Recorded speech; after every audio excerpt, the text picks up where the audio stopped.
신약성경 마태복음 16장 신약 페이지로 27페이지 마태복음 16장 13절부터 17절까지 말씀 살피겠습니다. 예수께서 가이사랴 빌립보 지방에 이르러 제자들에게 물어 가라사대 사람들이 인자를 누구라 하느냐. 가로되 더러는 세례 요한, 더러는 엘리야, 어떤 이는 예레미야나 선지자 중에 하나라 하나이다. 가라사대 너희는 나를 누구라 하느냐. 시몬 베드로가 대답하여 가로되 주는 그리스도시요 살아계신 하나님의 아들이시니이다. 예수께서 대답하여 가라사대 바요나 시몬아 내가 복이 있도다. 이를 내게 알게 하신 이는 혈육이 아니요 하늘에 계신 내 아버지이시니라. 기도하시겠습니다. 하나님 아버지의 은혜를 감사드립니다. 저희는 오늘 예수 그리스도가 저희에게 어떤 의미를 가지는지, 또 베드로의 입에서 증거했던 자기의 신앙 고백, 곧 주는 그리스도시요 살아계신 하나님의 아들이시니이다 라는 그 고백이 우리 성도들의 신앙생활 속에서 어디까지 실현되고 있는지를 말씀을 통하여 살피고자 합니다. 저희의 마음을 주장하여 주시고 증거되는 말씀을 통해 자신을 돌아보는 귀한 시간으로 이끌어 주실 것을 부탁드리며 우리 주 예수 그리스도의 이름 받들어 기도 올렸습니다. 아멘. 오늘 마태복음 16장에 예수님께서 두 번을 물으신 게 있습니다.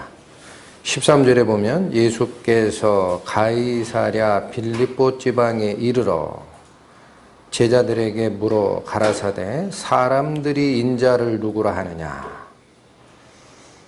예수님께서 제자들에게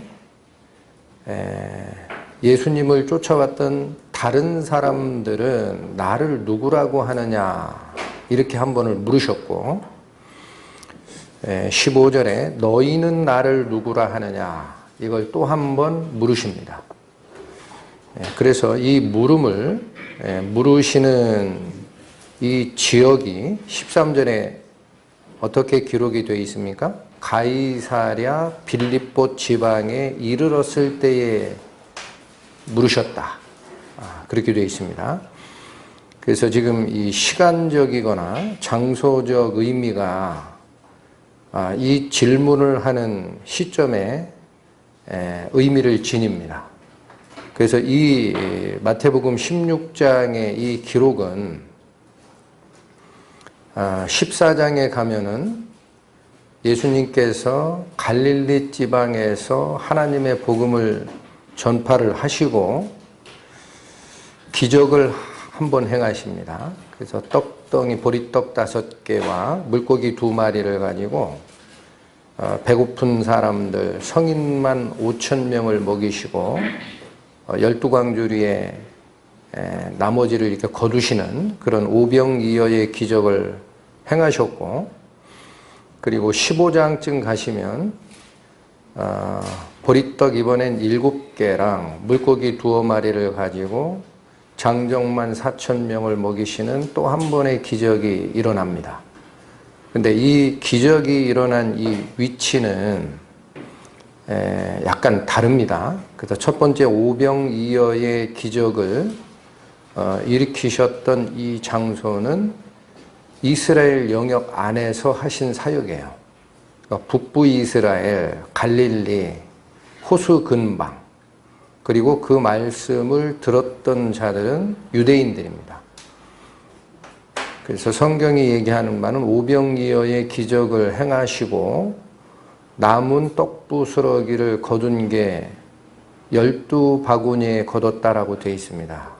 그래서 이런 숫자는 딱히 그걸 딱 이거다라고 제한할 필요는 없으나 이스라엘 12지파를 상징하는 개념이에요. 그런데 칠병이어의 기적을 이루시고 나서 똑같이 남은 떡부스러기를 모아 놓으셨더니 이번에는 7광주리에 담았다라고 되어 있습니다. 그래서 이 7광주리가 더 많으냐, 12바구니가 더 많으냐, 양으로 보면 12바구니는 이 핸드캐리, 영어로 얘기하면 손으로 가지고 다니는 정도의 바구니에 12개예요. 그런데 원어를 쫓아 들어가면 칠병이어 기적을 끝내시고 거뒀던 7광주리라는 것은 곡식을 저장하는 큰 단위입니다. 그러니까 어디가 더 먹고 많이 남았다라는 얘기를 하려고 12바구니 7광주리를 얘기하신 것은 아니고 의미적으로는 어떻게 받고 있느냐? 북부 이스라엘인 갈릴리 지역에서 사역을 하신 다음에는 그 남은 사역의 결과물이 이스라엘 12지파에게 충분히 전파됐다는 의미를 갖습니다. 반면에 두 번째 기적을 하셨던 칠병이어의 기적의 그 장소는 이스라엘이 아닙니다. 그 윗지역이에요. 그 윗지역. 이거 잠깐 한번 볼까요? 15장 21절 보시면 마태복음 15장 21절 예수께서 거기서 나가사 두로와 시돈 지방으로 들어가시니 자 어디로 이동한 모습이 보이십니까? 두로와 시돈. 그래서 이 지역은 이스라엘의 북쪽 경계를 해안 지방에선 넘은 곳입니다. 그래서 이 두로와 시돈 지방을 당시에 뭐라고 불렀느냐면 베니게라고 불러요. 베니게. 그게 원어적으로는 뭐냐? 페니키아입니다. 페니키아. 페니키아 왕국이 있었던 해안 도시 그 지역으로 옮겨가신 뒤에 칠병이어의 기적이 15장 후반부에 나타납니다. 그러니까 여기는 이방 지역이에요. 이방 지역에서도 예수 그리스도께서 당신의 사역을 끝낸 다음에 다시 보리떡 7개와 물고기 2마리를 가지고 다 먹이시고 그리고도 7광주리에 남았다라는 이 7이라는 숫자는 이스라엘의 선택된 개념보다는 하나님의 충만한 수를 표시하고 있어요. 그래서 하나님의 복음은 이스라엘에 국한되지 않는다라는 메시지가 숫자에 담겨 있습니다. 하나님의 온전한 뜻은 이방 지역까지 다 돌게 되어 있다라는 그런 의미로 7광주리라는 표현을 했다라는 것이 믿음의 선진들이 바라보는 일반적 해석입니다. 자, 어찌됐든 지금 저희가 살피고자 하는 것은 그 떡을 먹은 기적이 아니고 두 번의 기적을 행하신 상태예요. 그러니까 한 번은 이스라엘 지역에서 한 번은 위에 두로와 시돈 지역 그 지방에 가서 사람들이 제일 궁금해하는 먹고 사는 문제에 대한 기적을 충분히 베푸신 후에 예수님이 어느 지역에 가서 이 두 가지 질문을 하시느냐? 가이사랴 빌립보 지방에 이르렀을 때에 제자에게 묻는 겁니다.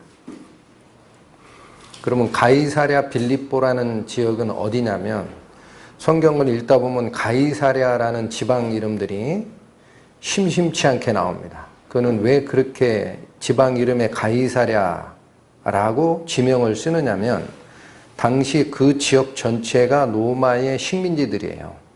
로마의 황제가 가이사, 영어로는 케사르 혹은 시저라고 발음되는 그 가이사거든요. 그 가이사의 이름을 딴 지역 이름들이 다 가이사랴입니다. 그러니까 로마 황제에게 헌증하는 도시로서 계획도시로 만드는 지역에 그런 이름을 붙이는 건데 여기 가이사랴 빌립보라는 지방은요. 로마 총독이 기거했던 가이사랴가 아니고 그 로마 총독의 군영지가 있었던 가이사랴는 갈릴리 호수보다 밑에 쪽인 해안 쪽에 있어요. 근데 여기 있는 가이사랴 빌립보는 어느 쪽이냐면 두로와 시돈 지역에서 내륙으로 가면 헐몬산이라고 있습니다. 거기도 역시 이방인 지역이고 지금도 이스라엘이 6.1 전쟁 시점에 그걸 빼앗아요. 헐몬산 지역을. 그리고 거기는 절대 내주질 않습니다. 이유는 뭐냐면 거기가 레바논하고 국경 지역인데 헐몬산의 그 높은 곳에 만년설이 있기 때문에 거기서 흘러내리는 그 담수, 이것이 북쪽 갈릴리 호수에 모이고 그걸 이용하지 않으면은 황야를 농사 짓는 땅으로 바꿀 방법이 없습니다. 생명줄이에요. 거긴 절대 안 뺏기거든요. 거기까지 가신 겁니다. 그 지역이 이스라엘을 다스리던 분봉왕 중에 빌립이라는 왕이 있어요.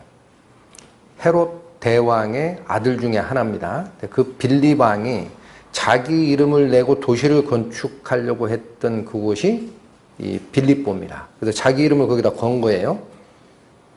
본인의 이름이 빌립이니까 빌립이라는 이름을 걸었는데 로마의 식민지인데 내가 분봉왕, 분봉왕이라는 건 일부 지역을 떼준 왕이에요. 근데 로마의 통치자 가이사를 빼고는 이름을 붙이기가 곤란하다. 그래서 앞에 먼저 가이사에게 바치는 도시입니다. 해서 이름을 가이사랴 빌립보라고 짓고 계획도시를 만든 곳입니다. 그래서 이 가이사랴 빌립보에 이르러 제자들에게 질문을 던졌다라는 이 위치는 아직 어디라라는 거예요. 중요한 건. 이방 지역의 사역을 끝내고 그 지역에서 물으신 겁니다. 그러니까 예수님이 이거를 질문하시는 이유는 당신께서 북쪽 이스라엘 유대인들에 대한 사역을 끝내시고 기적을 베푸시고 그 다음에 위쪽 두로와 시돈 지역 이방 지역에도 복음을 전하시고 칠병이역의 기적을 베푸신 다음에 나를 도대체 사람들이 뭐라고 이해를 하느냐 이것을 듣고 싶으셨던 거예요. 이게 지금 이 질문을 던지고 있는 상황입니다. 상황. 이 상황을 잘 기억을 해주시고 문제는 이 질문을 던지기 전에 오병이어의 사건과 칠병이어의 기적 사건이 일어난 뒤에 예수님이 무리들이 보인 반응에 대해서 떠나시는 모습을 보입니다. 무리들이 보이는 반응이 마땅치 않은 거예요. 한마디로. 이걸 먼저 살핍니다. 오병이어 기적에도 그렇게 되어 있고 칠병이어 기적 뒤에도 그렇게 되어 있습니다. 자, 14장 21절 가십니다. 24페이지. 마태복음 14장 21절, 22절. 먹은 사람은 여자와 아이 외에 5,000명이나 되었더라. 그러니까 장정만 5,000명을 먹이는 오병이어 기적의 결론을 여기 내신 거예요. 그런데 22절 예수께서 즉시 제자들을 재촉하사 자기가 무리를 보내는 동안에 배 타고 앞서 건너편으로 가게 하셨다라고 되어 있어요. 이게 서두르신 모습입니다. 예수께서는 어떤 조치를 즉시 취하셨느냐? 일단 제자들을 먼저 갈릴리 호수의 건너편으로 배 타고 먼저 가라 그러는 거예요. 그리고 본인은 무엇 때문에 남아 있습니까? 무리를 보내는 동안 너희는 먼저 그쪽에 가 있어라. 내가 따라가마. 그러니까 무리에게 기적을 베푸시고 이제는 어떻게 하는 모습이에요? 무리와 이별하는 거예요. 무리와 흩어지고 싶은 거예요. 그 제자들 먼저 보낸 거고 또한 칠병이어 기적 후에도 비슷한 기록이 있습니다. 15장 38절 39절 먹은 자는 여자와 아이 외에 4,000명이었더라. 이것도 같은 측정 기준입니다. 남자 기준 장정만 4,000명을 먹이는 칠병이어 기적의 결론이죠. 네, 이어지는 39절 말씀이 예수께서 무리를 흩어 보내시고 배에 오르사 마가단 지경에 가시니라.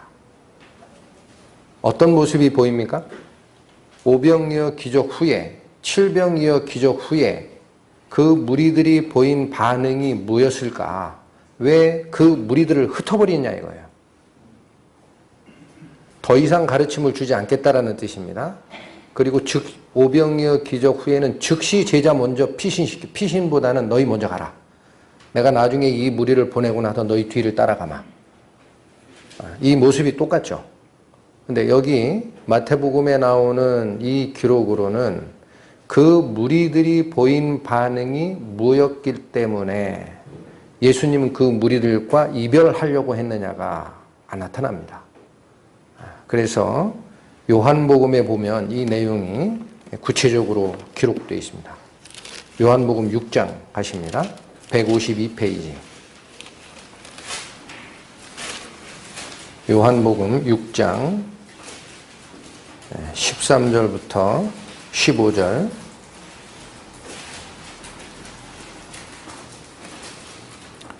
(13절부터) 읽겠습니다. 이에 거두니 보리떡 5개로 먹고 남은 조각이 12바구니에 찼더라. 오병이어 기적의 결론이죠. 14절 그 사람들이 예수의 행하신 이 표적을 보고 말하되 이는 참으로 세상에 오실 그 선지자라 하더라. 무리들이 예수님을 어떤 분으로 이해를 했습니까? 이는 진짜로 성경에 예언된 앞으로 세상에 오실 것이다 라는 그 선지자가 맞다 그래요. 그런데 예수님 반응이 어떻게 됩니까? 아직 예수님 반응 살피시기 전에 15절 요 말의 의미가 나옵니다. 이 선지자가 누구냐면 15절 그러므로 예수께서 저희가 와서 자기를 억지로 잡아 임금 삼으려는 줄 아시고 다시 혼자 산으로 떠나가시니라. 그러니까 이 무리들의 반응, 입으로 고백했던 이는 참으로 세상에 오실 그 선지자가 맞소라는 그 반응은 어떤 행동이 그 밑에 깔려있는 반응이었다라는 거예요? 억지로 예수님을 임금 삼으려는 그 마음에서 나온 말이다라는 겁니다. 이걸 잡으셔야 됩니다. 그런데 예수님은 이걸 받아주시질 않고 어떻게 하셨다라고 나옵니까? 다시 혼자 산으로 떠나가셨다라고 되어 있어요. 그러니까 제자들은 이미 배 타고 보낸 상태입니다. 그러면 왜 예수님께서는 이들의 이 반응을 안 받으셨겠습니까? 이유가 뭡니까? 이 요한복음 6장의 이 내용을 조금 더 보면은 제자들을 먼저 배 타고 갈릴리 바다 반대편으로 건너가 있어라. 이게 마태복음에 나오는 지시사항이었고 예수님께서는 혼자 산으로 떠나가세요. 무리들하고 같이 안 있고 그리고 밤에 기도하시다가 밤중에 갈릴리 바다를 걸어서 가시는 거예요. 무리들이 눈치 못 챌 때. 그러니까 그걸 보고 베드로는 주시오니까 라고 얘기하고 주시면은 나를 명하사 바다 위로 걸어오게 하소서 내가 주께로 가리이다. 이런 기적이 일어나는 거죠. 그리고 날이 딱 새보니까 무리들이 자기가 옹이하려고 했던 세상의 임금으로서의 예수가 없어진 거예요. 제자들도 싹 사라지고. 그래서 나타나는 게 24절입니다. 무리가 거기 예수도 없으시고 제자들도 없음을 보고 곧 배들을 타고 예수를 찾으러 가버나움으로 갑니다. 그러니까 무리들이 포기한 게 아니에요. 어떻게까지 합니까? 이분 임금 모셔야 되는데 어디로 사라졌구나. 제자도 아무도 없네. 하고 배 타고 반대편까지 쫓아오는 거예요. 이랬을 때 25절 바다 건너편에서 만나 랍비여 어느 때에 여기 오셨나이까 하니 이 무리들은 여전히 어떤 생각을 가지고 예수를 쫓아가는 거죠? 세상 임금을 삼으려고. 그런데 28절 예수께서 대답하여 가라사대 내가 진실로 너희에게 이르노니 너희가 나를 찾는 것은 표적을 본 까닭이 아니요 떡 먹고 배부른 까닭이로다. 그리스도로 오신 예수님이 이 기적, 오병이어의 기적과 칠병이어의 기적을 행하신 이유는 요 말씀에 의하면 뭐를 보여주려고 기적을 행한 겁니까? 표적 보여주기를 원했다라는 거예요. 표적. 이게 사인입니다. 미러클 사인. 아무나 할 수 없는 그 표. 하나님의 아들만이 할 수 있는 기적. 그거를 보여주는 이유는 내가 곧 메시아, 살아있는 하나님의 아들임을 이들이 알았으면 싶겠다라는 마음이었어요. 근데 그걸 이해하지를 않고 사람들은 다 뭐 때문에 예수님을 쫓았다라는 거죠? 떡을 먹고 배부른 까닭이라. 그러니까 이 세상의 임금을 원한 겁니다. 한마디로. 배고픔에서 우리를 구원해 줄 기록된 선지자. 또한 로마의 압제로부터 우리를 해방하고 하나님의 백성들을 독립국가로 이끌어줄 세상의 권력자 메시아 그리스도를 원한 거예요. 무리들이. 이게 달라졌는데 예수님 왜 그걸 안 받으셨을까요? 왜 안 받으세요? 예수님께서 세상에 오신 첫 번째 이유는 세상 안에 있는 죄악을 그냥 두고 거기에 왕노릇하러 오시질 않아요. 첫 번째 오시는 이유는 이 세상의 죄 문제를 먼저 해결하시는 겁니다. 그리고 다 완성이 된 다음에는 세상 끝에 예수님께서 왕권으로 다시 오시는 재림이 있습니다. 그때 완성하시러 오시는 거지 초림 때는 죄 문제 해결입니다. 이거를 이해했다 못했다 백성들이 이해를 못했다. 그래서 오늘 본문으로 오시면 다시 요약하면 북부 이스라엘 사람들에게 그리스도의 사역을 보여주시고 기적 베푸시고 또 위쪽 이방 지역에도 복음이 간다라는 예표로 하나님의 선택된 이스라엘에게만 구원이 가는 게 아니다라는 예표로 위쪽 지역에서 당신을 나타내시고 기적을 베푸신 다음에 이스라엘 사람이든 이방 사람이든 이거를 이해하느냐라는 걸 알고 싶었던 거예요. 그래서 제자들을 모아놓고 바로 그 가이사랴 빌립보 지방 위쪽 북쪽 지역 이방 지역의 사역이 끝나는 시점에 제자들에게 물은 것이 오늘 마태복음 16장 13절의 말씀입니다. 다시 보십니다. 예수께서 가이사랴 빌립보 지방에 이르러 제자들에게 물어 가라사대 사람들이 인자를 누구라 하느냐. 여기 인자는 예수님 당신이십니다. 나를 사람들이 누구라고 하느냐. 이 질문을 던집니다. 14절 어떻게 이해했다라는 겁니까? 당시 사람들은 가로되 더러는 세례 요한, 더러는 엘리야, 어떤 이는 예레미야나 선지자 중 하나라 그렇게 이해를 하고 있습니다. 그 답변을 준 겁니다. 그렇다면 세례 요한으로 이해를 했다라는 것은 무슨 말입니까? 세례 요한은 어떤 일을 하러 세상에 보내심을 받았던 마지막 선지자입니까? 성경에 말씀하시기를 회개하라 천국이 가까웠느니라. 광야에서 외치는 자의 소리가 있어 가로되 회개하라 천국이 가까웠느니라.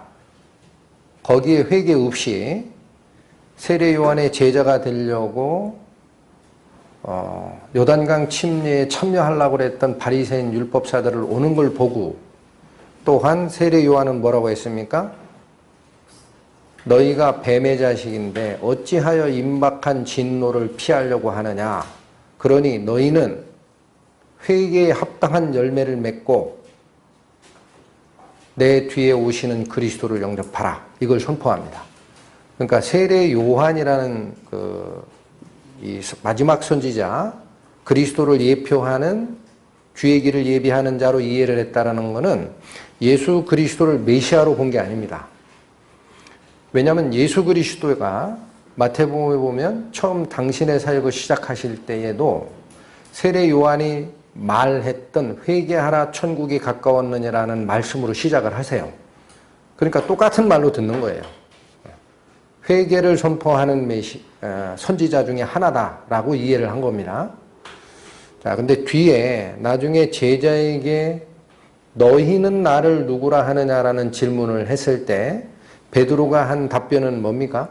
주는 그리스도시요 살아계신 하나님의 아들이시니이다. 그럼 그 답변과 무슨 차이가 있느냐라는 거예요. 오늘 저희가 살필 말씀의 핵심이 그겁니다. 베드로가 했던 그 답변은 무리들이 했던 답변과는 어떤 차이가 있겠느냐. 무리들은 회개를 전파하는 자로서는 알았어요. 그건 부분적으로 아는 사람입니다.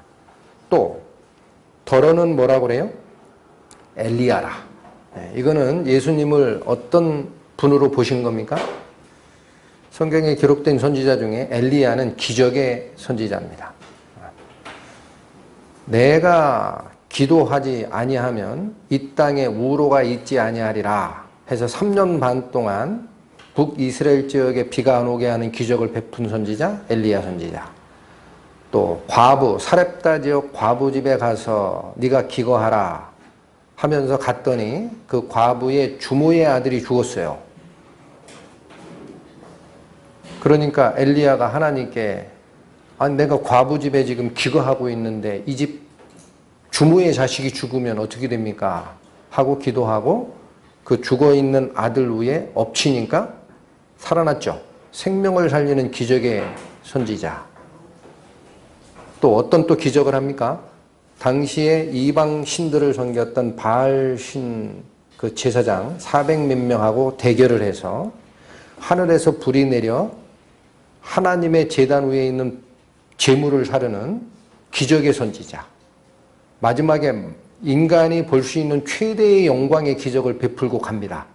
어떤 기적입니까? 죽음을 보지 않고 하늘로 들려옵니다. 이게 엘리야가 가지고 있는 표상이에요. 그러니까 예수께서 한 이런 기적들을 보고 기적만 신경 쓴 사람은 예수는 엘리야 같은 분이다라는 거예요. 회개와 심판을 선포하는 그리스도만을 본 사람은 세례 요한과 같은 자다라는 얘기입니다.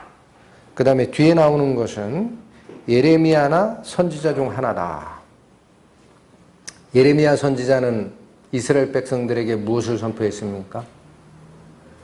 바벨론 포로 잡혀가기 바로 전에 더 이상은 이방 우상을 섬기지 마라. 너희는 마음을 돌이키고 너의 하나님 여호와께 돌아오라 라는 회심을 선포한 선지자가 예레미야입니다.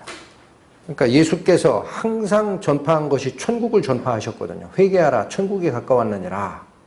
이 땅의 일을 생각지 마라. 그러니까 부분적으로 예수님의 모습을 이해는 했으나 어느 수준까지밖에는 이해를 못한 거예요? 선지자 수준.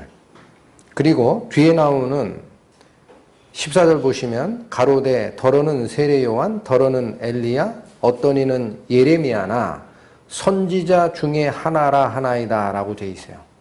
이 뒤에 나오는 선지자 중에 하나다. 이 말은 무슨 뜻이냐. 요한복음 가보십니다. 6장. 아까 무리들이 기적을 경험하고 나서 한 말이 지금 기억에 남아 계신지 모르겠어요. 6장 14절. 그 사람들이 예수의 행하신 이 표적을 보고 말하되 이는 참으로 세상에 오실 그 선지자라. 이 당시 오병이어 칠병이어 기적을 경험했던 그 무리들도 뭐라고 이해를 했던 거예요? 예수님을? 이는 성경에 예언된 앞으로 오리라 예언된 그 선지자가 맞다라는 거예요. 그럼 이 선지자가 누구를 가리키겠습니까? 여긴 메시아라는 표현을 아직 안 쓰고 있죠. 이스라엘 백성들이. 그래서 이 선지자는 바로 모세가 예언했던 선지자입니다.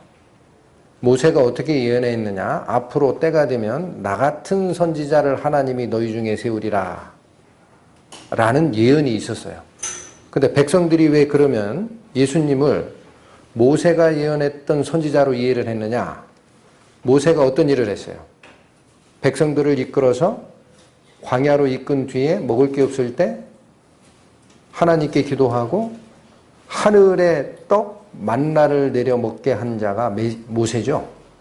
근데 오병이어 칠병이어 기적을 행하는 것을 보니까 아, 예수님이 바로 모세가 했던 그 기적을 하는구나 해서 모세가 예언했던 그 선지자, 이게 신명기 18장 15절에 있습니다. 앞으로 나와 같은 선지자들 너희 중에 세우리니 라는 그 선지자로 이해를 했던 거예요. 자, 그런데 예수님은 16장 13절에서는 사람들이 나를 뭐라고 이해를 하니? 라는 질문을 한번 던지신 뒤에 15절에 가니까 이제 얘기를 들으셨어요. 너희는 나를 누구라고 하느냐? 나와 같이 동고동락하고 나로부터 천국의 말씀을 배웠던 너희는 나를 어떻게 이해를 하고 있느냐? 라는 질문을 던지십니다. 근데 이 질문에 시몬 베드로가 즉각 대답을 합니다. 16절 시몬 베드로가 대답하여 가로되 주는 그리스도시요 살아계신 하나님의 아들이십니다. 그렇게 대답이 나갑니다. 자, 근데 문제는 이게 비슷하다면, 그러니까 무리들이 얘기했던 구약적 선지자 중에 하나, 기적을 행하는 선지자, 회개를 선포한 선지자, 혹은 하나님께로 돌아오라라고 했던 그 선지자, 모세와 같은 백성을 인도하고 먹을 걸 공급하는 그 선지자 중 하나다라는 이해와 베드로가 고백했던 주는 그리스도시요 살아계신 하나님의 아들이시니다라는 고백이 비슷했다면 예수님이 17절 같은 말씀을 하실 이유가 없어요. 17절에 뭐라고 얘기하십니까? 예수께서 대답하여 가라사대 바요나 시모나 내가 복이 있도다. 이를 내게 알게 하신 이는 혈육이 아니라 하늘에 계신 내 아버지다. 이건 어마어마한 진리의 발견을 인정하신 거예요. 이게 진리라는 거예요. 감춰져 있던 것. 그리고 바로 이 신앙 고백에 이어서 오늘 본문에서 읽지 않았지만 곧바로 18, 19절에 그리스도께서 뭐를 선포하십니까? 내 이름 바꿔주겠다 그래요. 앞으로 내 이름은 베드로라 하리라. 내가 이 반석 위에 교회를 세우리라. 그만큼 베드로의 신앙 고백은 교회를 이끌어가는 터전이 될 만큼 굉장히 중요한 핵심 교리가 그 안에 있었다라는 거예요. 그렇다면 주는 그리스도시오라는 표현이 부분적으로 구약의 선지자로 이해했던 거랑 뭐가 다릅니까? 여러분 그리스도가 어떤 의미입니까? 그리스도. 헬라어로는 크리스토스 이렇게 발음이 되고 히브리어는 이게 바로 메시아입니다. 메시아. 히브리어로 메시아라는 단어가 헬라어로 크리스토스, 지금 우리 번역된 건 그리스도 이렇게 표현한 거예요. 그런데 그 메시아라는 히브리어의 원래 뜻을 가보면 아주 간단합니다. 기름 부은 자라는 뜻이에요. 기름 부은 자. 그럼 기름 부은 자라는 메시아가 무슨 의미냐? 구약에 어느 때 기름을 붓습니까? 왕에게 기름을 붓습니다. 또 제사장을 세울 때 기름을 붓고 선지자를 세울 때 기름을 붓습니다. 의미는 뭡니까? 사람이 세운 게 아니다라는 거예요. 하나님이 세웠다. 그걸 나타내는 표로서 기름을 붓는 직책이 딱 3개가 나와요. 왕과 제사장과 선지자. 이걸 먼저 살피겠습니다. 사무엘상 16장. 구약성경 433페이지입니다. 사무엘상 16장 1절 말씀. 여호와께서 사무엘에게 이르시되 내가 이미 사울을 버려 이스라엘 왕이 되지 못하게 하였거늘 내가 그를 위하여 언제까지 슬퍼하겠느냐. 너는 기름을 뿔에 채워 가지고 가라. 내가 너를 베들레헴 사람 이새에게로 보내리니 이는 내가 그 아들 중에서 한 왕을 예선하였음이니라. 사무엘 선지자에게 하나님 말씀이 임해서 사울왕은 틀렸다. 내가 새로운 왕을 미리 예비해 놓은 게 있으니 가서 기름을 바르라 라고 하죠. 여기는 그 아들이 누군지가 이름은 안 나옵니다. 이새의 아들 중에 내가 왕을 예비한 자가 있다. 뿔에 기름을 담아 가지고 가라. 뿔이라는 것은 이 짐승 뿔로 만든 일종의 그릇입니다. 자, 근데 이게 실제로 이루어지는 내용은 12절, 13절에 있어요. 12절. 이에 보내어 그를 데려오매 그의 빛이 붉고 눈이 빼어나고 얼굴이 아름답더라. 이 표현은 뭐냐면요. 한마디로 남자다운 외모보다는 계집애 같았다라는 거예요. 연약하고 계집애 같았다. 그런데 아름답더라. 여호와께서 가라사대 이가 그니 일어나 기름을 부으라. 13절 사무엘이 기름불을 취하여 그 형제 중에서 그에게 부었더니 이날 이후로 다윗이 여호와의 신에게 크게 감동되니라. 누가 기름 부음 받은지 내용이 다 드러나죠. 하나님께서 미리 예비한 왕은 이새의 아들 중에 그것도 저 막내 아들쯤 되고 외모도 키도 크지도 않고 계집애처럼 여리여리하게 생긴 사람이지만 하나님이 그 중심을 보시고 다윗에게 기름을 부으라고 명하신 거예요. 그래도 이게 왕을 세울 때에 하나님의 인정, 하나님의 지정을 나타내는 기름 부음입니다. 이게 첫 번째 왕에게 가는 기름 부음입니다. 자, 제사장의 경우 출애굽기로 갑니다. 구약 125페이지.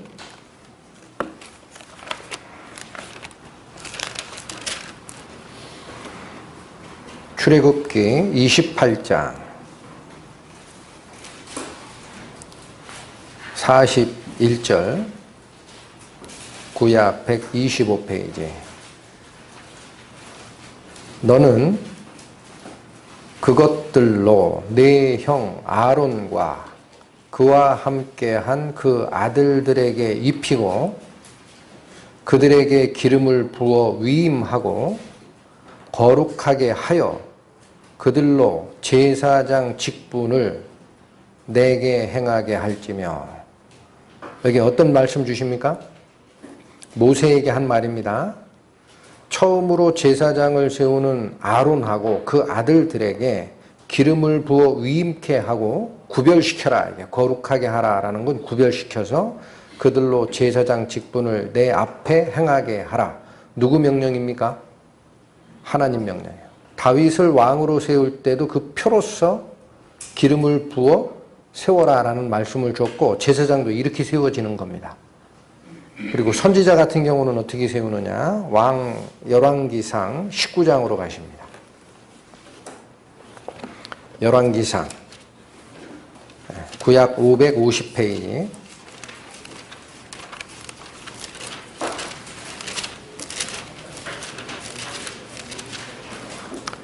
열왕기상 19장 16절. 너는 또 nim시의 아들 예후에게 기름을 부어 이스라엘 왕이 되게 하고, 이건 다윗 왕 이후 한참 지난 후예요. 이때 예후를 기름 부어 왕을 삼으라라는 말씀 뒤에 또 아벨 무홀라 사밧의 아들 엘리사에게 기름을 부어 너를 대신하여 선지자가 되게 하라. 이 명령을 받은 자는 엘리야 선지자입니다. 그러니까 엘리야 선지자에게 두 가지 명령을 주는 거죠. 하나는 예후에게 기름 부어 왕을 삼고, 또 하나는 네 뒤를 이을 선지자 엘리사에게도 기름을 부어 네 일을 대신케 하라. 그래서 이 기름을 부은 자라는 의미는 구약에서 발견되는 직분이 세 가지입니다. 왕과 제사장과 선지자. 그런데 하나님께 기름을 붓는 이 직책이 누구를 예표하는 겁니까? 바로 하나님의 일을 하러 하늘의 일의 위임을 받아 오시는 그리스도. 그래서 구약에 보면 바벨론 포로 기간 이후에는 바로 이 일을 하는 하나님의 아들 메시아가 올 것이다 라는 메시아 대망론이 이스라엘 백성 속에 있었던 겁니다. 근데 아직도 무리들은 이걸 잘 모르는 거죠. 자, 그래서 예수님이 오실 때 동방박사들이 예수님께 바쳤던 그 선물이 있어요. 이게 마태복음 2장 11절에 나옵니다. 신약 2페이지 잠깐 보시겠습니다. 집에 들어가 아기와 그 모친 마리아의 함께 있는 것을 보고 엎드려 아기께 경배하고 보배합을 열어 황금과 유향과 모략을 예물로 드리니라.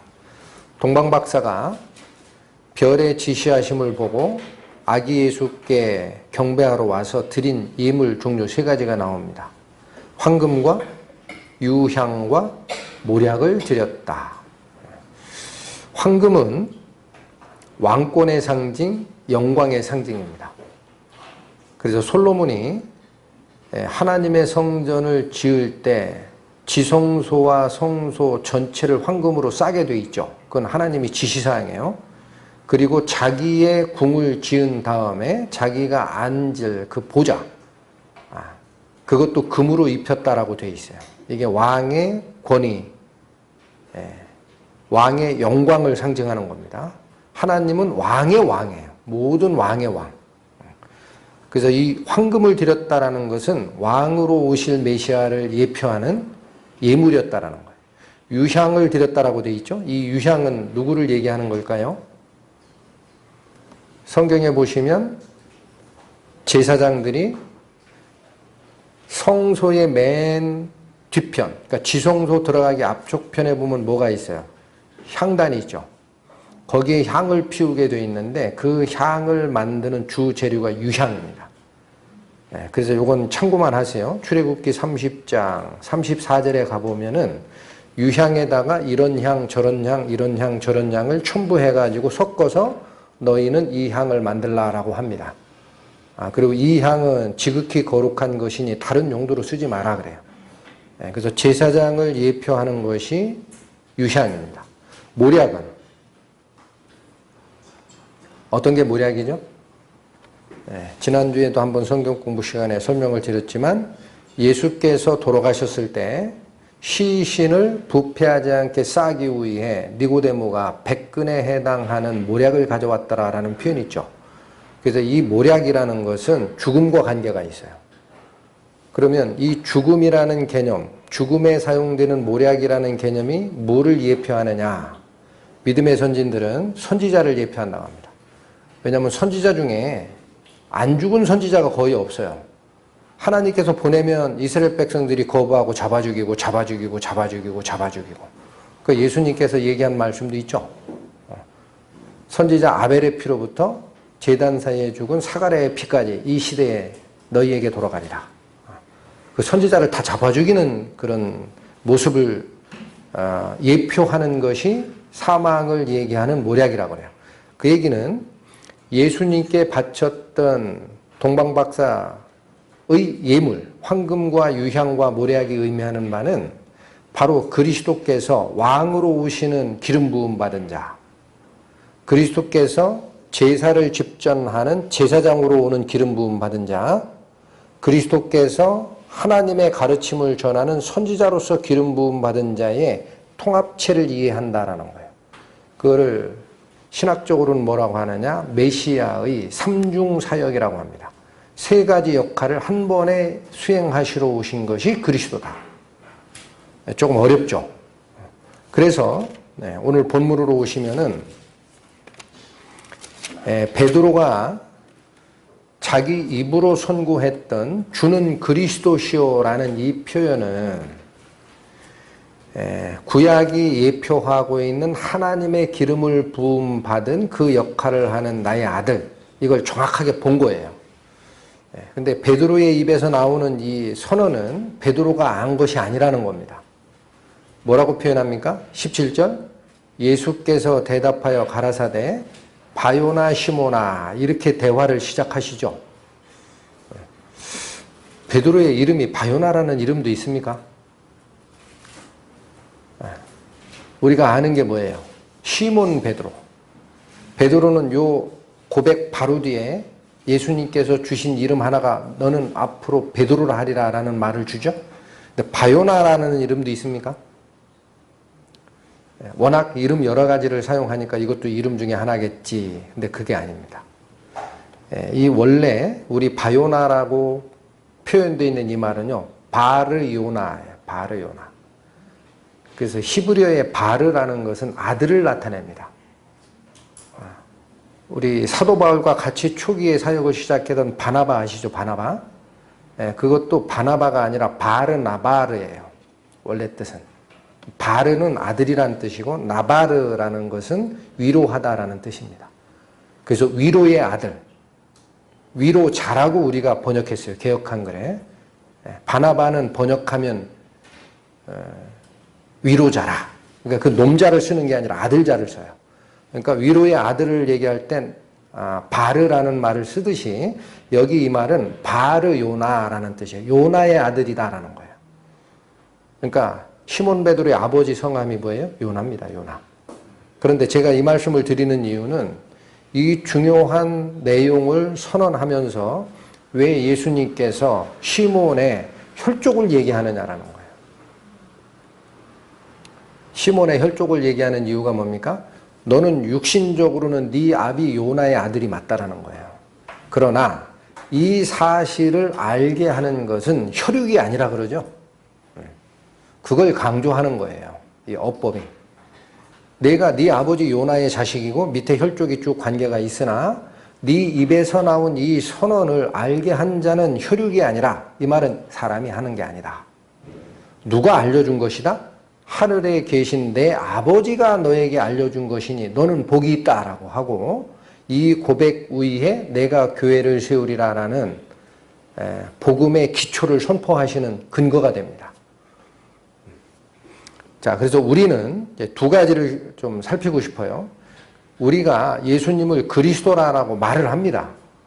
성경을 읽을 때, 또 교제를 하거나 할 때, 또 예수님이 누구세요? 그러면 그리스도 예수죠. 이렇게 얘기를 합니다. 그런데 그리스도라고 고백하는 것은 예수님을 어떻게 인정해야 된다라고 얘기합니까? 선지자로서 인정하는 거예요. 그걸로 끝나면 당시 유대인들 무리들이 이해했던 선지자 중 하나이다라 해서 멈추는 겁니다. 근데 제사장으로 내가 이해를 하고 있느냐. 또 마지막에 예수 그리스도를 왕으로 내가 이해를 하고 있느냐. 그게 합쳐진 것이 그리스도라는 의미라는 거예요. 그렇다면 맨 처음에 쉬운 것부터 선지자로 이해한다라는 말은 무슨 말일까요? 선지자가 하는 일이 뭐였었습니까? 하나님의 말씀을 통해 백성들에게 전달하여 잘못됨을 고치고 돌아오게 하는 가르침을 전하는 자가 선지자입니다.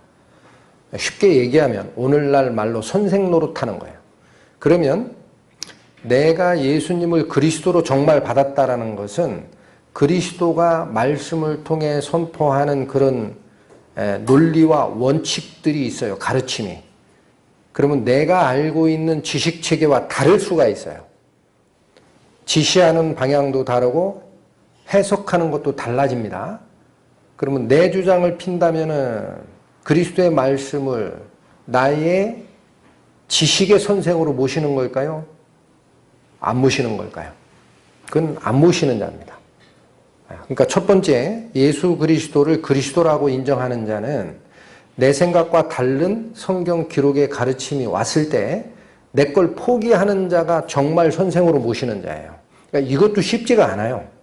왜냐하면 세상 세태가 성경이 얘기하는 모든 이론과 원리가 너무 구태의연하다라고 얘기를 하고 네 생각대로 쫓아가도 좋다라고 가르치니까. 이게 첫 번째, 그리스도를 선지자로 모시는 그 자세입니다. 두 번째가 저희들에게 또 중요합니다. 제사장으로 모시고 있느냐라는 거예요. 제사장이 무슨 역할을 합니까? 죽을 수밖에 없는 죄인의 죄짐을 대신 하나님의 어린 양이 하셨다라는 사실을 전달해서 우리의 죄의 짐으로부터의 해방을 선포하는 자, 그게 제사장이에요. 그런데 거기까지만 알면은 반밖에 모르는 겁니다. 제사장의 역할이. 그 뒤에 제사장이 또 무슨 역할을 합니까? 속죄제의 집전도 하나, 속건제의 집전도 하고 화목제의 제물 집전도 하는 자가 제사장입니다. 그러니까 우리가 그리스도를 제사장으로 이해한다는 것은 죄짐, 나의 죄짐을 벗겨주신 메시아, 구세주로서만 이해를 하는 게 아니고 지금은 살아계셔서 무슨 제사장 역할을 하세요? 하나님 우편에서 우리를 위하여 간구하시는 제사장의 역할. 우리의 허물이 드러났을 때 우리의 죄책, 감으로부터 우리 마음의 양심의 문제를 깨끗이 씻어주시고 하나님과 다시 교제하게 하는 깨끗함을 받는 그러한 기도의 중재자. 이것이 제사장으로서 그리스도의 역할입니다. 그런데 이거를 놓치는 사람들이 많아요. 놓칩니다. 그냥 내가 뭔가 부족하고 죄를 짓고 죄 속에 빠질 수 있습니다. 구원받은 그리스도인이. 그러면 나를 위해 중보하시는 위대한 중보자 그리스도를 잊어버리면 하나님 뵙기가 싫어요. 성경책 열기가 싫고 설교 말씀 듣기가 싫고, 왜냐면 나를 보면은 내 그 앞에 쓸 수 있느냐 이런 생각이 드니까. 근데 하나님이 얘기하는 건 뭐예요? 그래서 예수 그리스도를 내 우편에 지금도 살아있는 제사장으로 세웠잖냐. 너희가 직접 나한테 나올 수는 없으나 제사장, 대제사장 그리스도를 통해 양심에 거침이 드는 걸 깨끗이 씻고 나에게 나오라. 그게 제사장으로서의 그리스도의 역할입니다. 요거를 놓치시면 신앙생활의 반쪽을 놓치시는 거예요. 사탄의 송사에 매여서 죽어있는 신앙생활 속에 그냥 자는 자가 됩니다. 마지막 왕으로 모시는 메시아가 뭘까? 구원받기 전에 나의 모든 주권을 포기하고 하나님으로 돌아가겠습니다라는 주권의 이양이 있었던 경험이 있으시죠? 이게 하나님의 자녀가 될 때 나의 주권을 넘기는 게 있다 그래요. 믿음의 선진들이. 근데 중요한 것은 하나님의 자녀로 거듭난 자가 다 주의 종이냐라는 질문을 던졌을 때는 아닙니다라고 얘기를 합니다. 믿음의 선진들이. 참 희한한 말을 하세요. 이게 구분이 되십니까? 하나님의 자녀로 거듭난 자가 전부 주의 종이냐? 주의 종 아닙니까? 질문의 핵심을 놓치시면 안 돼요. 하나님의 아들이 된 자라도 실제 생활에서 예수님을 왕으로 모시느냐라는 거예요. 예수님을 주인으로 모시느냐. 주인으로 모신다면 그 말씀 밑에 복종하는 자가 곧 종이죠. 그거는 우리 신앙생활의 주권을 넘겨드리는 단계를 통과한 자만이 사용하는 용어다. 그렇게까지 얘기하시는 분을 봤어요. 그러니까 거듭난 그리스도인이라도 내 생활에서 어떤 문제가 있었을 때 이 결정권을 하나님께 맡기고 가는 자가 있다면 그건 주의 종의 반열에 들어간 자입니다. 그런데 말로는 주님이라고 하지만 내 생각과 주님의 결정이 뭔가 달랐을 때 하나님, 주님을 약간 옆으로 치워놓고 내 길을 먼저 가는 사람이 있어요. 이거는 실제 주의 종이 된 자가 아닙니다. 그래서 이 세 가지가 완성되어야 바로 예수님을 그리스도라고 칭하는 의미가 나에게 이루어진 것이다. 그렇게 설명을 합니다. 자, 그런데 더 중요한 게 뭡니까? 이어지는 말씀. 주는 그리스도시오라고 고백을 하고 끝난 게 아니죠. 그 뒤에 뭐라고 다시 고백을 합니까? 살아계신 하나님의 아들입니다라는 고백이 나옵니다. 그러니까 이건 무슨 뜻일까? 여러분, 우리는 기록된 성경 말씀이 있고,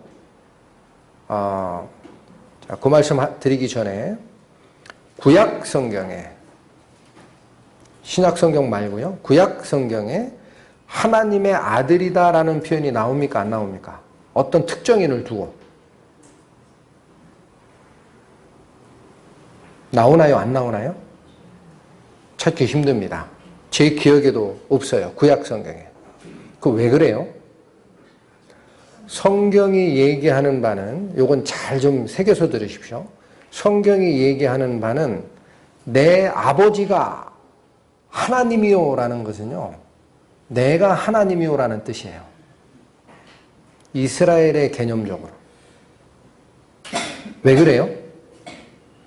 여러 차례 말씀드렸죠. 강아지가 새끼를 낳으면 뭐를 낳게 돼 있다고요? 강아지 낳아요. 고양이가 새끼 낳으면 고양이 낳습니다. 하나님이 자식을 뒀다면 하나님입니다. 그러니까 구약에는 감히 그런 말을 쓸 수가 없는데, 베드로의 눈에는 이 예수님께서 어떤 위치다라는 사실을 고백한 겁니까? 당신은 하나님이요, 그런 얘기예요. 이 말씀 보겠습니다. 요한복음 5장. 요한복음 5장. 신약 150페이지입니다. 18절 말씀. 자, 17절부터 보겠습니다. 요한복음 5장 17절. 예수께서 저희에게 이르시되 내 아버지께서 이제까지 일하시니 나도 일한다 하시매. 예수님이 한 말이 뭐예요? 하나님이 내 아버지다라는 거죠. 그렇게 얘기하시매 18절.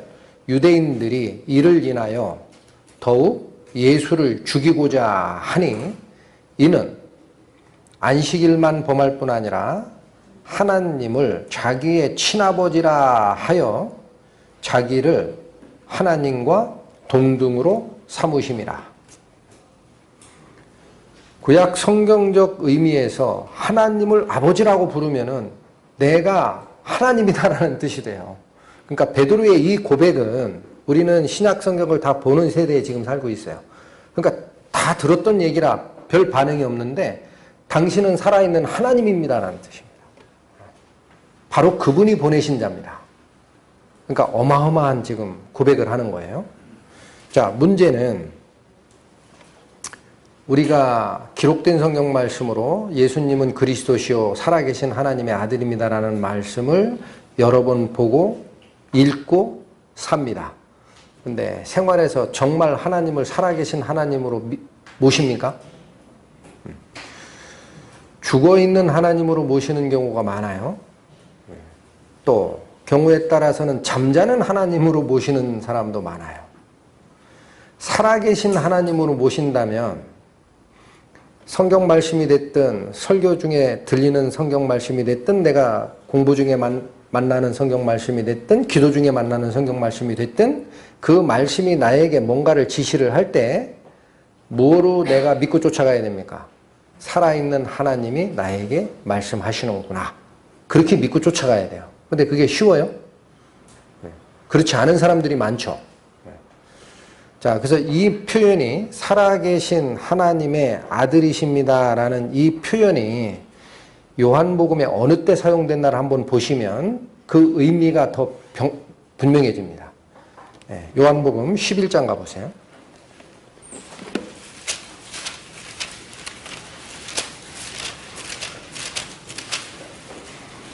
요한복음 11장 신약 페이지로 165페이지 25절에서 27절까지 보겠습니다. 예수께서 가라사대 나는 부활이요 생명이니 나를 믿는 자는 죽어도 살겠고 무릇 살아서 나를 믿는 자는 영원히 죽지 아니하리니 이것을 네가 믿느냐? 어떤 상황에서 누구에게 한 말씀인가요? 17절부터 나오는 건데 마르다와 마리아의 오빠죠. 나사로가 죽었어요. 그래서 무덤에 묻혀서 이미 4일이나 지났기 때문에 냄새 나가지고 이 시신을 싸는 방식으로 해서 무덤 속에 집어넣은 상태에서 예수님이 오신 겁니다. 늦게 오신 거예요. 그러니까 마르다가 예수님이 왔다는 사실을 알고 나가서 23절 자 21절 마르다가 예수께 여짜오되 주께서 여기 계셨다면 내 오라비가 죽지 아니하였겠나이다 라는 말을 한 거예요. 예수님 조금만 일찍 오시죠. 우리 오빠 다 죽어가지고 시체에 썩는 냄새 나는데 이 말이 나갔을 때에 예수께서 뭐라고 하냐면 23절 예수께서 가라사대 내 오라비가 다시 살리라. 이런 예가 없죠. 시체 썩는 냄새가 푹푹 나는 상태에서 살린 예는 없습니다. 엘리야가 사렙다 과부의 주모 아들을 살릴 때도 죽자마자 그 위에 얹혀서 하나님의 기를 집어넣고 살리는 거지 죽어서 나흘이 돼가지고 시체 썩는 냄새가 나는 완전 송장을 살리는 예는 없어요. 그러니까 네 오라비가 살리라라는 약속 뒤에 24절 마르다가 자기 얘기를 하는 거예요. 뭐라고 얘기합니까? 마르다가 가로되 마지막 날 부활에는 내 다시 살 줄 내가 아나이다. 우리 오빠가 부활 때는 사는 줄 알겠습니다. 그러니까 이 말이 무슨 얘기예요? 지금은 못 산다라는 거예요. 자기 생각에. 하니까 예수께서 하신 말씀이 25절이에요. 나는 부활이요 생명이니 나를 믿는 자는 죽어도 살겠고 무릇 살아서 나를 믿는 자는 영원히 죽지 아니하리라. 이것을 내가 믿느냐? 마르다의 믿음을 다시 시험한 겁니다. 마르다 입에서 나간 고백이 뭡니까? 27절입니다. 그 믿음을 이렇게 표현한 거예요. 가로되 주여 그러하외다. 주는 그리스도시요 세상에 오시는 하나님의 아들이신 줄 내가 믿나이다. 이 고백이 베드로 입에서 나갔던 고백과 같은 얘기입니다. 그러니까 하나님께서 살아계시고 예수님께서 그 하나님의 능력과 동일한 능력을 행하는 삼위의 하나님 중 한 분이시다라는 걸 알면 죽은 사람 살리는 일이 일어난다는 거예요. 그리고 나서 일어난 기적이 나사로야 나오라 라고 명하니까 이 죽은 자가 얼굴에 수건을 동인 채로 무덤에서 걸어 나오더라 라는 기적이 일어난 겁니다. 그러니까 자, 제가 이 말씀을 드리는 이유가 뭐냐면 우리가 신앙생활을 하다가 예수 그리스도를 살아계신 하나님의 아들이요라는 믿음이 있느냐라는 거예요. 그 믿음이 뭐를 얘기합니까? 성경에서 성화를 얘기하고 성경에서 하나님께 열심하라라는 얘기를 하고 내가 그렇게 살지를 말고 내 육신의 정욕을 버리고 성령의 음성을 들으라 라는 수많은 성경의 가르침이 반포가 될 때 왜 그 말씀이 나에게는 적용이 안 되느냐? 나는 살릴 수 없다라는 생각이 있기 때문에 그런 겁니다. 나는 죽은 지 나흘이 돼서 시체 썩는 냄새가 푹푹 나는 나사로입니다. 내가 어떻게 삽니까? 하나님. 부활 때는 내가 하나님 앞에 온전한 믿음이 생길 줄 알겠습니다. 지금은 안 됩니다, 하나님. 그 말씀이 어떻게 나를 바꿔간다고 생각을 하십니까? 그게 죽은 믿음이에요. 그게 살아계신 하나님의 아들이라는 믿음이 그자에게는 없는 겁니다. 그러니까 어떻게 돼요? 매번 지는 거예요. 매번 지는 생활을 하는 거예요. 여러분, 하나님의 말씀이 하나님이 살아계심을 믿습니까? 믿으시죠? 하나님의 말씀이 살아계심을 믿습니까? 문자적으로 기록된 말씀으로 이해하는 거 빼고요. 그거 말고 하나님의 말씀이 내 마음을 열었을 때 내 마음에 들어와서 나를 바꿔주는 힘이 있다는 걸 믿으십니까? 그게 나사로를 살리는 믿음이라는 거예요. 마르다에게 요구한 예수님의 믿음입니다. 네 오라비가 살리라. 주여 마지막 부활 때는 우리 오라비가 살 줄 내가 아나이다. 이게 우리의 믿음이에요. 이것밖에 안 돼요. 믿을 수 없어요. 그러나 예수께서 뭐라 그래요? 나는 부활이요 생명이니 나를 믿는 자는 죽어도 살리라. 살아서 나를 믿는 자는 영원히 죽지 아니하리라. 이 말을 내가 믿느냐? 마르다가 뭐라고 얘기해요? 주여 제가 믿사옵니다. 주는 그리스도시요 하나님의 아들이심을 내가 믿나이다. 고백 후에 죽어 썩어 문드러진 나사로 자기 오빠가 걸어 나오는 기적을 보는 겁니다. 너무 말씀이 많이 나가니까 말씀이 흔한 것 같아요, 저는. 왜 살아있는 하나님의 말씀으로 내가 못 받아들이냐 이거야. 신앙이니. 그건 벽장에 모셔놓은 믿음이에요. 포장지에 쌓아놓은 믿음. 요즘에 정확하게 복음을 전하는 말씀 선포자들의 말씀을 들으면 깜짝깜짝 놀라요. 저도 많이 깨우칩니다. 사람이 가르치는 구원에 매여 있는 사람들이 많아요. 성경이 뭐라고 얘기하는지는 성경을 읽어봐야 알죠. 설교 듣고 지나가요. 그런가 보다. 저쪽 사람이 뭐라고 하면 그게 구원이 그런 거야? 사람이 가르치는 구원에 뿌리를 내리려고 하는 사람들이 있습니다. 또한 사람이 가르치는 신학을 쫓는 자들이 또 있어요. 그러니까 요즘에 복음이 회개가 빠진 구원을 얘기하기도 하고, 구원 받았다 그래요. 그러면 회개한 적 있느냐 그러면 그게 뭔데? 그래요. 지옥이 없는 천국을 선포하기도 합니다. 천국은 지옥과 항상 같이 가게 돼 있어요. 지옥이 있는 이유는 천국이기 때문에 그렇고, 천국이라는 장소를 우리가 소망하는 이유는 지옥이라는 곳이 있기 때문에 그렇습니다. 근데 지옥을 뺀 천국만 설명을 합니다. 거듭남이 없는 영생을 얘기합니다.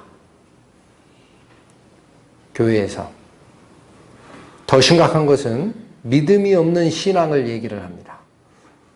살아계신 하나님의 말씀을 믿지 않는데 신앙생활을 열심히 한다라고 생각하고 합니다.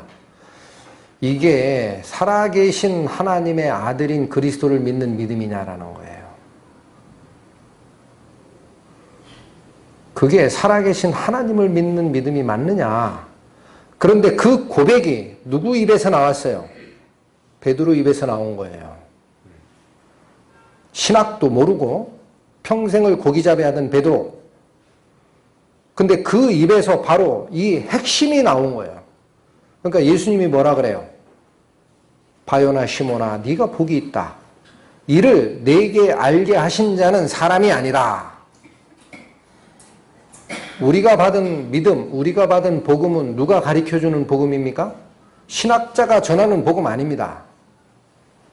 어느 교파가 얘기하는 복음 아닙니다. 하나님이 알게 하신 복음입니다. 그러니까 전하는 거예요. 성경에 없는 말 전하면 그러니까 잘못된 복음을 전하는 거예요. 성경에 있는 말만 전해야 하나님의 복음입니다. 많은 사람들이, 제가 이렇게 설명을 드릴게요. 핸드폰이 됐든 컴퓨터가 됐든 요즘에 물건을 사러 매장에 가면은요, 사용설명서가 있어요. 사용설명서를 읽으면 이게 어떻게 작동되는지 써본 사람보다도 잘 압니다. 근데 실제 핸드폰을 사서 내가 저쪽 상대방하고 통화도 해본 경험이 없는데 내가 그 핸드폰 만져봤다라고 착각하는 사람들이 있어요. 여기 다 돼 있으니까, 기록에. 하나님의 음성을 직접 들어본 적이 없습니다. 자기 인생에. 근데 내가 구원받았다고 생각을 해요. 그럼 벽장에 모셔놓은 거예요. 죽은 하나님 모시는 거예요. 죽은 하나님. 그분이 나에게 온 적이 없는데? 왔으면 어떤 현상이 벌어져야 됩니까? 정말로 내가 구원받은 자라면 어떤 현상이 벌어져야 돼요? 하나님의 음성을 들어야 돼요. 교류할 수 있어야 돼요. 내가 기도할 수 있어야 되고, 떳떳하게. 하나님이 기도에 대한 응답을 말씀을 통해, 다른 형제를 통해, 교제를 통해 나에게 오는 것이 확인되어야 됩니다. 그게 살아있는 하나님의 아들들입니다. 그런 경험 없어요. 검증하려고도 안 해요. 이게 구원입니까? 예수님이 바요나 시모나 네가 복이 있다. 이것을 내게 알게 하신 자는 사람이 아니라 내 아버지 하나님이다. 라고 얘기한 이 말씀이 얼마나 중요한지 아셔야 됩니다. 구원은 사람이 알려주는 게 아닙니다. 제 아무리 뛰어난 신학자가 아니라 교황이 얘기한다고 해도 그건 구원 아니에요. 사람이 알려주는 건 구원이 아니에요. 누가 알려줘야 돼요? 하나님이. 그렇게 돼 있어요. 성경에. 하나님이 알려준 구원의 복음의 말씀을 들은 적이 없으면 하나님께 기도해야 됩니다. 그래서 하나님, 내가 하나님의 자녀가 맞나요? 성경이 그걸 얘기를 하니까. 마태복음 11장 갑니다.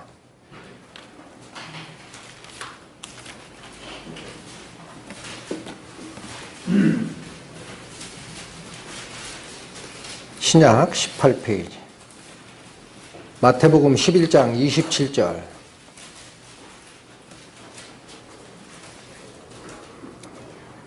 내 아버지께서 모든 것을 내게 주셨으니 아버지 외에는 아들을 아는 자가 없고 아들과 또 아들의 소원대로 계시를 받는 자 외에는 아버지를 아는 자가 없느니라.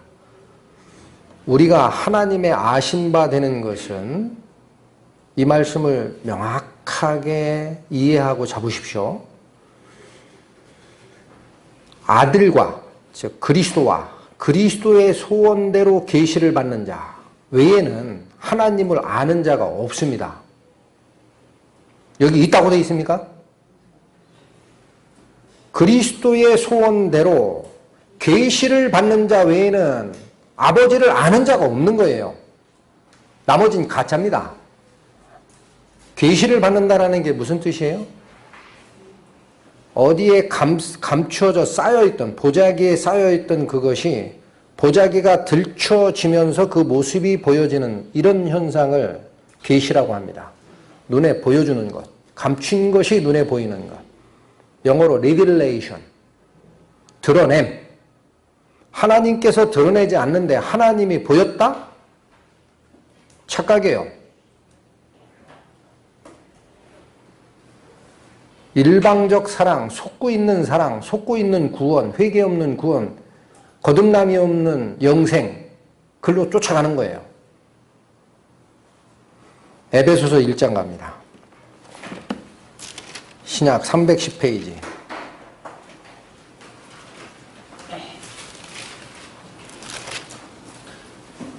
(17절) 말씀.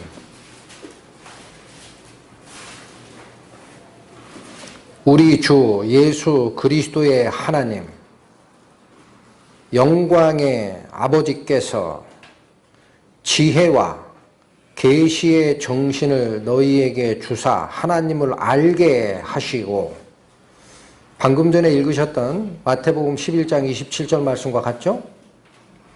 계시를 받는 자 외에는 아버지를 아는 자 없다 그랬어요.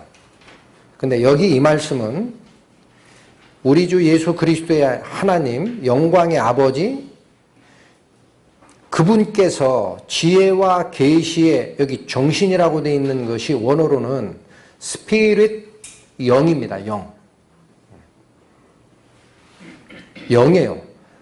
하나님께서 지혜와 계시의 영을 너희에게 주어 하나님을 알게 한다는 겁니다. 하나님께서, 우리가 하나님을 아는 방법은 그것밖에 없어요. 성경 공부가 아닙니다.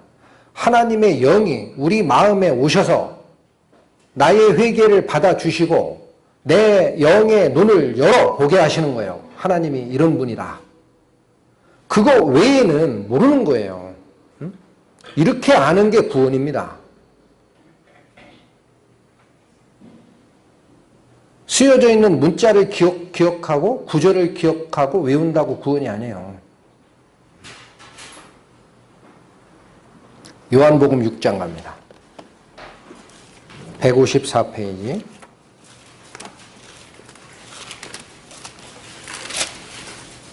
요한복음 6장 44절. 나를 보내신 아버지께서 이끌지 아니하면 아무라도 내게 올 수 있습니까? 없습니까? 성경이 가리키는 말이 분명하죠. 하나님 아버지께서 허락한 자만이 그리스도께 인도된다라는 거예요. 무엇으로? 지혜와 계시의 영을 우리에게 주심으로 그리스도가 어떤 분이신지 알게 되고 나의 죄인됨도 알게 되고 하나님께 돌아가는 회개도 알게 되고, 그렇게 알려주신 성령께서는 우리 속에 영원히 내주하시고 우리와 같이 대화하시는 겁니다. 그게 하나님의 아들입니다. 그게 구원받은 자고. 로마서 8장 갑니다. 249페이지.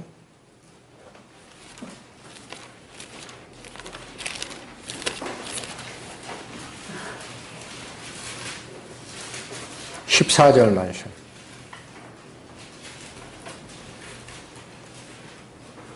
무릇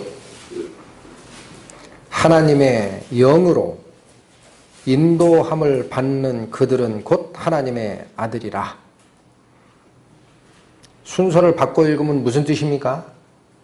하나님의 아들이라고 칭하는 구원받은 자가 맞느냐라는 것은 하나님의 영으로 인도함을 받는 경험을 하고 사느냐라는 거랑 같은 뜻이에요. 매일 성령의 음성을 듣고 내 주권을 맡기고 나는 분명한 성령의 음성을 따라 하나님께서 나와 동행하고 있다라는 사실을 모르십니까? 그런 경험이 없죠? 그러면 돌아봐야 돼요. 사용설명서 읽어보고 내가 핸드폰 통화해본 적이 있다라고 착각하는 사람 아닌지, 하나님의 진실한 음성을 들은 적이 있는지. 성경이 얘기하는 바가 얼마나 간단합니까? 그런데 중요한 것은 오늘 본문에 얘기하시는 바가 뭡니까? 그 내용, 너에게 새로운 가르침이 오면 네가 알고 있는 지식체계 버리고 성경이 얘기하는 해석체계로 돌아오거라. 그리스도를 선지자로 아는 자세입니다. 믿음의 자세. 내가 문제가 있으면 혼자 끙끙 앓고 저 구석진 방에 틀어박혀가지고 하나님하고 담쌓고 살라. 그런 자는 제사장으로 우리를 돕고 계시는 예수님을 모르는 신앙이네요. 모든 일에 하나님의 명이 있으면 그 명령 앞에 주인으로 모시고 의사결정을 넘겨드리는 것이 왕으로 그리스도를 모시는 신앙생활인데, 이 중에 뭐를 여러분이 선택하고 있나? 셋 중에 하나만 부족해도 정상적 신앙생활이 안 됩니다. 더 중요한 것은 그 그리스도께서 살아계신 하나님의 아들로 내 속에 들어오셔서 나를 살린 경험이 있느냐? 교제하고 있느냐? 그렇지 않기 때문에 이 사람이 구원이 이거다 그러면 흔들리고, 저 사람이 구원이 저거다 그러면 흔들리고 갈팡 질팡 하는 겁니다. 내가 실제로 성령을 받아본 자는 왜 모릅니까? 모른다고 돼 있어요? 안다고 돼 있어요? 요한복음 피십니다. 3장.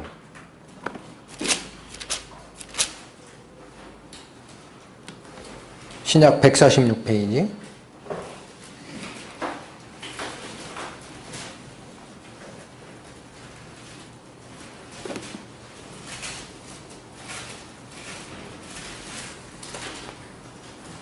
(6절부터) (8절까지) 말씀. 육으로 난 것은 육이요 성령으로 난 것은 영이니 내가 네게 거듭나야 하겠다 하는 말을 이상하다 여기지 말라. 8절 말씀 같이 읽겠습니다. 시작. 바람이 임의로 불매 네가 그 소리를 들어도 어디서 오며 어디로 가는지 알지 못하나니 성령으로 난 사람은 다 이러하니라. 한 사람도 빠진 사람이 있어요? 없어요? 성령으로 난 자 중에 일부만 이렇습니까? 다 그렇습니까? 이 말이 얘기하는 핵심이 뭡니까? 바람이 내가 원한다고 붑니까? 그건 자연히 하는 일이에요. 마찬가지입니다. 성령이 오셔서 나를 살려주는 것은 내 의지와 관계없어요.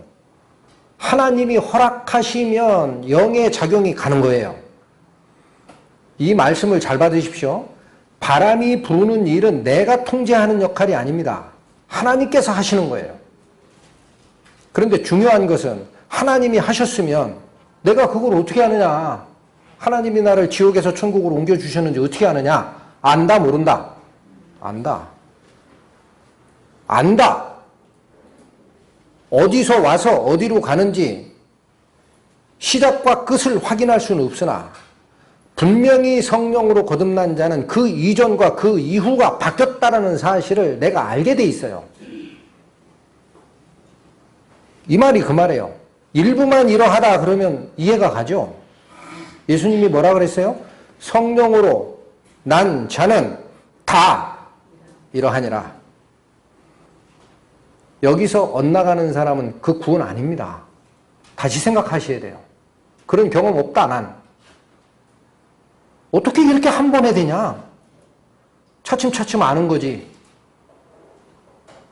십자가 옆에 달려있던 한 광도가 차츰차츰 알아서 낙원에 갔습니까?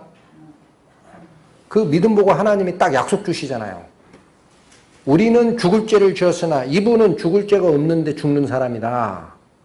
주여 당신의 나라가 임할 때 나를 생각해 주소서.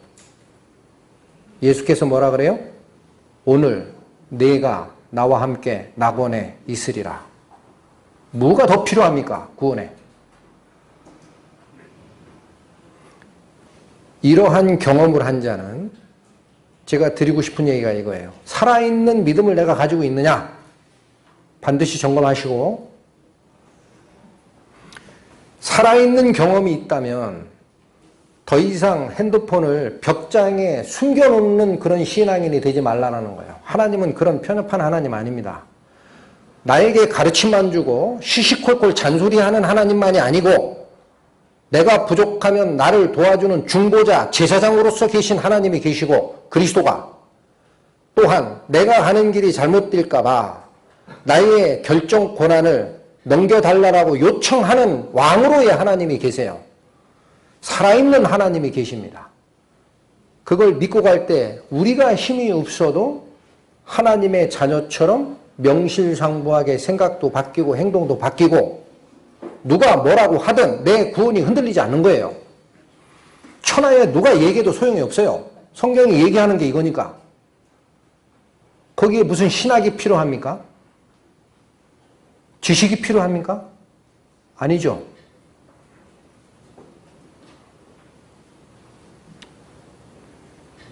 이 믿음의 고백 위에 그리스도께서는 베드로에게 얘기한 게 내가 이 반석 위에 교회를 세우리라 한 겁니다. 베드로가 반석이 아닙니다. 전에도 설명을 드렸어요. 그 고백, 예수 그리스도께서 살아계신 하나님의 아들이다라는 그 믿음 위에 그리스도께서는 교회를 세우시고 우리를 가리키시고 인도하시고 하나님 나라로 이끄시는 과정을 하시는 거예요. 그게 반석입니다. 이게 깨지면 신앙생활이 무너지고 속을 수도 있고 반쪽짜리 구원이 될 수도 있고 구원은 맞으나 성화는 잊어버리는 생활이 될 수도 있고 사탄이 옆에서 속으로 웃는 그런 그리스도인이 될 수도 있어요. 제대로 못 살면. 이 고백이 언젠가 한 번은 우리가 상고해야 되지 않느냐라는 생각이 들었고 우리 각자의 마음속에 너는 나를 누구라 하느냐라는 질문, 이 답변이 확인되고 발견되고 앞으로 꼭 잡고 가야 되는 답변이 아니겠느냐라는 생각이 들어서 오늘 같이 말씀을 상고했습니다. 마치겠습니다. 하나님 아버지, 미천한 저희 인간들이 어떻게 하나님의 은혜를 이해를 하겠으며 어떻게 하나님의 음성을 들을 수 있겠나이까. 기록된 말씀과 같이 그리스도와 그리스도의 뜻대로 계시를 받는 자 외에는 하나님을 아는 자가 없다라고 하신 그 말씀, 또 영광의 아버지께서 지혜와 계시의 영을 너희에게 주사 하나님을 알게 하셨다라는 이 말씀을 저희 가슴에 분명하게 새기고 이후의 생활과 모든 가르침도 살아계신 하나님의 말씀으로 듣고 저희의 생각과 행동을 바꿔가는 하나님 앞에 올바른 그리스도인으로 설 수 있도록 저희 마음을 주관하여 주실 것을 부탁드립니다. 지금도 살아계셔서 하나님 우편에 우리를 돕고 계시는 그리스도 예수의 이름 받들어 기도 올렸습니다.